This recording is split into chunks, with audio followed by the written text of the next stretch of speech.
15th October 2019. கனவுகள் வெல்ல காரியம் துணை உணர்ந்த நாங்க டாக்டர் ஏபிஜே அப்துல் கலாம் அவர்களின் கனவான வல்லரசு இந்தியாவை நிறைவேற்ற எங்களோட முதல் படி எடுத்து வச்சோம்.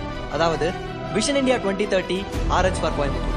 மக்களின் குரல் மாற்றத்துக்கு முதல் படி நான் அவங்க கிட்ட கேட்டப்போ 1 இல்ல 2 இல்ல 50,000 குரல்கள் மாற்றத்துக்காக முன் வந்துச்சு. இது மட்டும் இல்லாம அங்கங்க மாசடைஞ்ச இடத்த சுத்தம் செஞ்சோம்.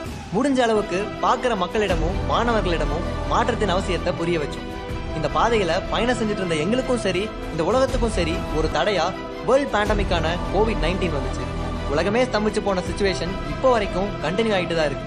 இதை அழிக்க இப்போதைக்கு வழி இல்லைனாலும் இதை நம்மளால தடுக்க முடியும். 1000 தடைகள் வந்தாலும் அதை உடைச்சு கனவுகள் வெல்ல முன் செல்லணும்னு இந்த சிச்சுவேஷன்லயும் எங்க கனவுகளை வெல்ல தொடங்கப்பட்ட அடுத்த பயணம் தான் விஷன் இந்தியா 2030 phase 2. இதுல சொசைட்டி முன்னேற மக்களோட குரலை பதிவு செய்யறது மட்டும் இல்லாம be the change you wish to see அப்படிங்கிற வரிக்கு இணங்க மாற்றம் நம்ம கிட்ட இருந்து தான் தொடங்கணும்னு டீம் ரேடியோ ஹபான நாங்க எங்களால முடிஞ்ச சேஞ்சஸை பண்ணிட்டு இருக்கோம். இந்த முயற்சியில எங்களோட நீங்களும் சேர்ந்து மாத்துவோம், மாறுவோம், மாற்றத்தின் விதையாய் நாம்.